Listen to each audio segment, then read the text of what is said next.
Hello students, last जो हमने सम देखा था क्वेश्चन नंबर 5 सिद्धांत का सम, उसमें लास्ट के 2-3 एंट्रीज रिकॉर्ड नहीं हुई थी। मैंने सॉल्व किया था लेकिन वो रिकॉर्ड नहीं हुआ था, तो मैंने उसका इमेज फोटो मार के उन्हें भेज दिया आंसर का। तो उसमें लास्ट के एंट्रीज कौन से थे वो मैं अभी समझाया था उसको।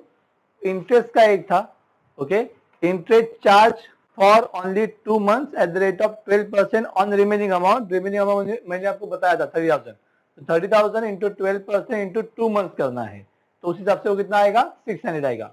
उसके बाद पार्टली पेमेंट का एंट्री था, cash account debit to drawee account, मतलब कौन, सुधीर अकाउंट। तो हमने उसको अमाउंट लिया था 13,800 प्लस 600, 14,400, ओके।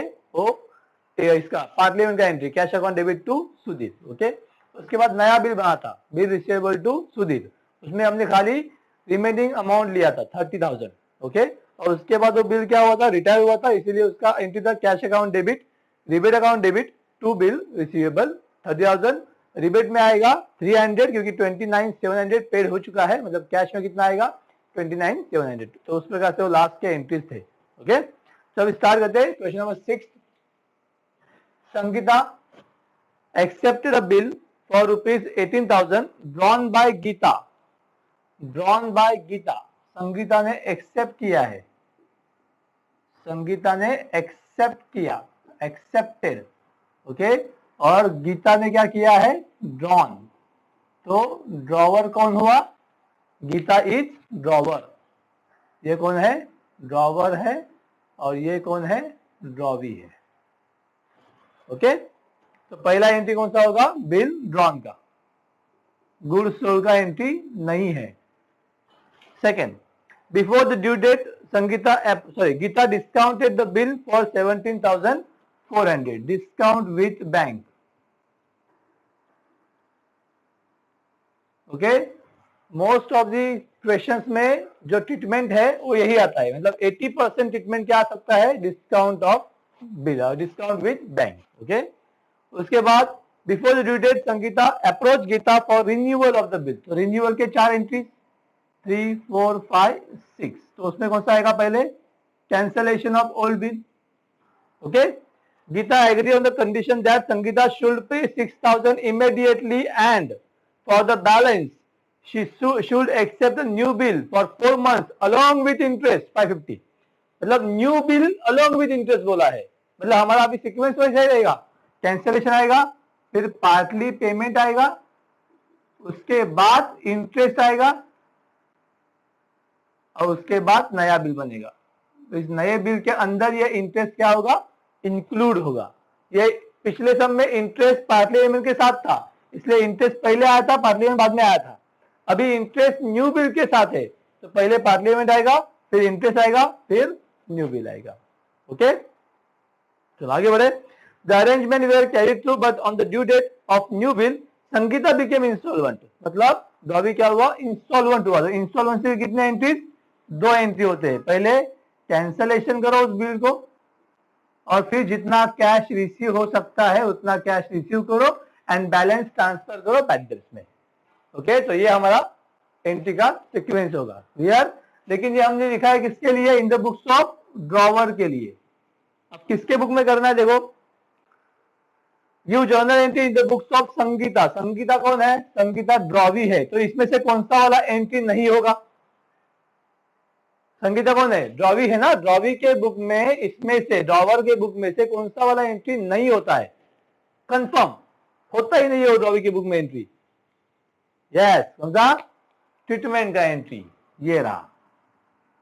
तो ये एंट्री जो है ये ड्रॉवी के बुक में नहीं होगा, ड्रॉवर के बुक में होगा, ओके। फिर ये cancellation, partly payment, interest, new bill, cancellation और कैश पेड आएगा, यहाँ पे रिसीव नहीं आएगा, यहाँ पे कैश पेड आएगा। ये ड्रॉवी का बुक है, हम इन द बुक्स ऑफ ड्रॉवी करेंगे इस बार। तो ये एंट्री छोड़ के बाकी सारा एंट्री आएगा, समझ में आया। और कौन सा वाला एंट्री आएगा, जो फर्स्ट कॉलम है उसी का उल्टा आएगा, फर्स्ट कॉलम है उसी का उल्टा, फर्स्ट कॉलम है उसी का उल्टा आएगा, क्लियर, समझा इतना सीक्वेंस। कोई डाउट, लिख के रखना है, आप लिख के रख सकते हो, मैं रख कर रहा हूं। चलो नाउ स्टार्ट करते हैं। और उसके बाद अभी कुछ बोला है, and prepare Sangeeta's account in the books of Geeta. तो चलो बाद में देखते हैं, संगीता का अकाउंट ओपन करना है तो बाद में देखेंगे। तो पहले हम जर्नल एंट्री कर लेते हैं।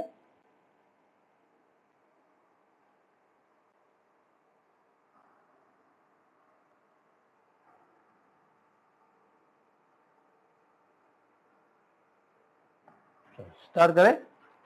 डेट्स आर नॉट गिवन, तो अच्छी बात है, टेंशन नहीं है उतना ड्यू डेट फाइन करने का। डैश कर दो। संगीता एक्सेप्टेड बिल, पहला बिल ड्रॉन एंड एक्सेप्टेड का एंट्री पहले कॉलम में, बिल रिसीवेबल टू ड्रॉवी उसका उल्टा। पहले कॉलम सोचना है, पहला कॉलम क्या आएगा, बिल रिसीवेबल टू ड्रॉवी, तो उसका उल्टा एंट्री, ड्रॉवर ऊपर जाएगा, बिल रिसीवेबल का क्या होगा, बिल पेबल होगा। मतलब दूसरा कौन है, गीता ना, ड्रॉवर, तो Geeta's account debit to bill payable account. Okay, amount है 18,000। अब यहां पे आएगा हरी एक्सेप्टेंस गिवन आएगा, बीइंग एक्सेप्टेंस गिवन। ओके, समझ में आया, हमने एक्सेप्टेंस जो लिया था, एक्सेप्ट किया, उस बिल को हमने उसको रिटर्न दे दिया। ओके, आगे उसके बाद उस बिल का ट्रीटमेंट होगा, लेकिन ट्रीटमेंट का entry in the books of drawee नहीं आता, क्योंकि पहले कॉलम का एंट्री नहीं होता, तो पहले कॉलम का नो एंट्री आता है, जो इसीलिए इन द बुक्स ऑफ ड्रॉवी भी एंट्री नहीं आएगा। उस बिल के साथ ड्रॉवर क्या करता है, ये ड्रॉवर और वो पार्टी इन दोनों के बीच में है, ड्रॉवी उसके अंदर है ही नहीं ना। ड्रॉवी के बुक में एंट्री क्यों नहीं आएगा, फर्स्ट कॉलम में नो एंट्री इसलिए नहीं आएगा, ऐसा नहीं। ड्रॉवी क्या सोचता है कि कौन सा एंट्री मैं मेरे बुक में करूंगा, वही एंट्री मैं मेरे बुक में करूंगा जिसके अंदर मैं हूं, राइट ना। ड्रॉवी अगर इंक्लूड ही नहीं है तो एंट्री क्यों करेगा, तो एंट्री कौन करेगा, ड्रॉवर करेगा और वो पार्टी करेगा। मतलब समझो डिस्काउंट बैंक किया है तो बैंक के बुक में आएगा और ड्रॉवर के बुक में आएगा। एंडोर्स दिया, पास दिया है तो एंडोर्स के बुक में आएगा और ड्रॉवर के बुक में आएगा। ओके, ड्रॉवी के बुक में एंट्री नहीं आएगा, तो ट्रीटमेंट का एंट्री नहीं आएगा। उसके बाद क्या होगा, तीसरा क्या था, कैंसिलेशन 3, 4, 5, 6 रिन्यूअल का एंट्री। तो पहले कैंसिलेशन, कैंसिलेशन पहले कॉलम का उल्टा, पहले कॉलम में क्या होता है, कैंसिलेशन का एंट्री, ड्रॉवी डेबिट, राइट ना। तो ड्रॉवी टू बिल रिसीवेबल, उसका उल्टा, मतलब bill payable account debit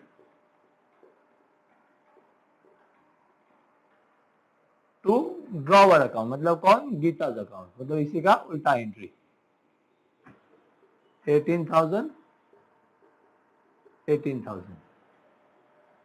being bill cancelled on renewal। आप रिन्यूअल कर रहे हो ना बिल को, इसलिए हमने बिल क्या किया, कैंसिल किया है। ओके, अब उसके बाद नेक्स्ट, कैंसिल के बाद क्या होगा, पार्ट पेमेंट। तो कितना पेमेंट हुआ है, on the condition that Sangeeta should pay 6,000 immediately, तो 6,000 पे करो। कैश गया, किसको दिया, ड्रॉवर को दिया, तो ड्रॉवर का नाम आएगा गीताज अकाउंट डेबिट, क्योंकि वो पहला वाला एंट्री क्या आता है, पार्ट पेमेंट का, कैश टू ड्रॉवी आता है, राइट ना। तो उसका उल्टा, ड्रॉवर टू कैश, तो ड्रॉवर गीता है, तो Geeta's account debit to cash account. कितना अमाउंट है, 6,000 being part of the amount of bill paid।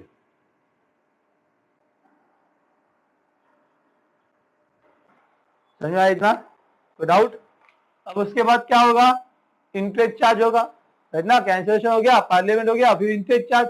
Interest charge का एंट्री क्या आता है, drawee to interest in the books of drawer, right ना, उसका उल्टा एंट्री।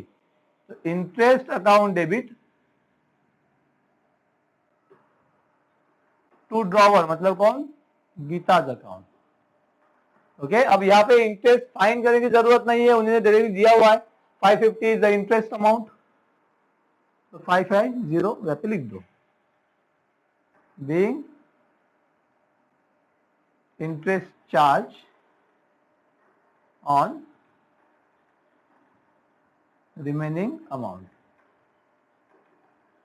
ओके, इंटरेस्ट चार्ज हुआ। इंटरेस्ट चार्ज के बाद क्या होगा, नया बिल बनेगा। अब नए बिल का एंट्री सेम जो पहले बना था हमने, ये वाला बिल ड्रॉन का एंट्री सेम ही होता है, वो नया बनाओ या पहला बनाओ, तो एंट्री क्या आएगा इसका, Geeta's account debit to bill payable account. Okay, अब अमाउंट कैसे आएगा? 18,000 का बिल था, उसमें से 6,000 दे दिया, बचा कितना? 12,000 प्लस इंटरेस्ट चार्ज हुआ है ना 550, तो उसमें ऐड किया जाएगा, राइट ना? पिछले सब में ये 550 इसमें ऐड था, इंटरेस्ट पार्टली पेमेंट में ऐड था, इसलिए हमने खाली रिमेनिंग का ही अमाउंट लिया था न्यू बिल में। अभी न्यू बिल में कितना आएगा? 12,550 because interest is payable with new bill being acceptance given with interest। समझ में आया? अब उसके बाद क्या हुआ है? Drawee became insolvent. नए बिल का क्या किया? ट्रीटमेंट कौन सा किया? ट्रीटमेंट कौन सा भी करो, ड्रॉवी के लिए कोई फर्क नहीं पड़ता, नो एंट्री आता है, तो ट्रीटमेंट तो हुआ ही नहीं है, मतलब रिटेन बिजनेस है। तो but on the due date of new bill Sangeeta became insolvent, तो अभी उसका एंट्री, इंसॉल्वेंसी का एंट्री, पहले कैंसिल करो बिल, तो अगेन वही bill drawn cancel, bill drawn cancel, cancel मतलब उल्टा, bill payable account debit 12,550 to Geeta's account 12,550 being bill cancelled on insolvency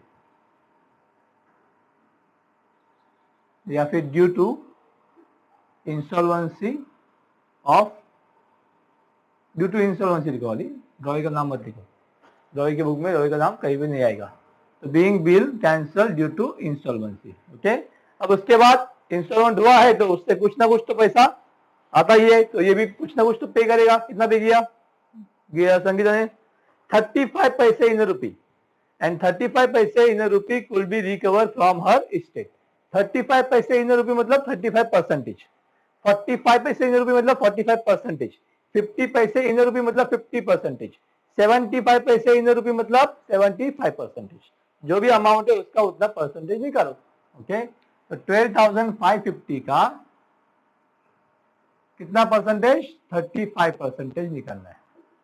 zero गया, जीरो गया, इससे इंटू करो, 12,550 इंटू 35,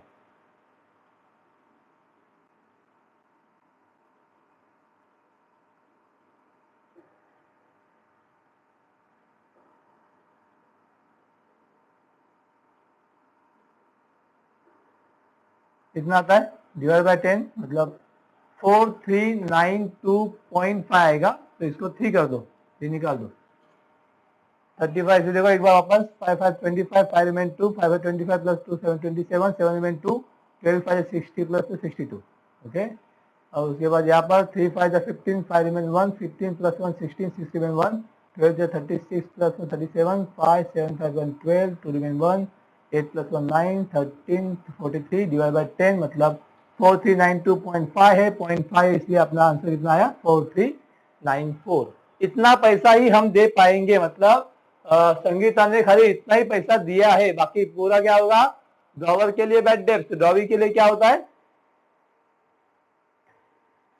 पढ़ना पड़ेगा, आपने पढ़ा नहीं? ड्रॉवर के लिए बैड डेब्ट होता है, जो ड्रॉवी के लिए डेफिशिएंसी होता है। जिसने आंसर दिया वेरी गुड। ओके, तो पेमेंट का एंट्री क्या होता है? कैश अकाउंट डेबिट, बैड डेब्ट account debit to drawee account, तो यहाँ पे क्या होगा? उल्टा, ड्रॉवर अकाउंट डेबिट मतलब Geeta's account debit to cash and to deficiency account. तो गीता के अकाउंट में कितना आएगा? 12,550, कैश कितना गया? 4,393, और जो भी डिफरेंस आएगा वो डिफरेंस आएगा डेफिशिएंसी में।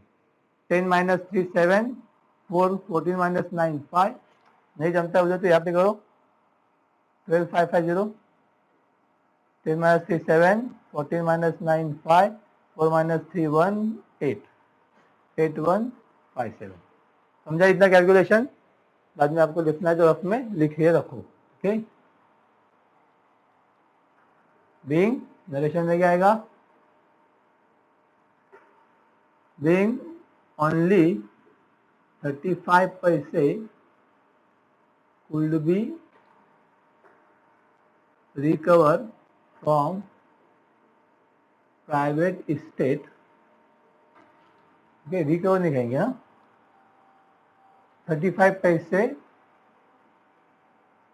only 35 पैसे in a rupee paid and balance transferred to deficiency account. इस प्रकार से ये सब अपना हो जाएगा. ओके.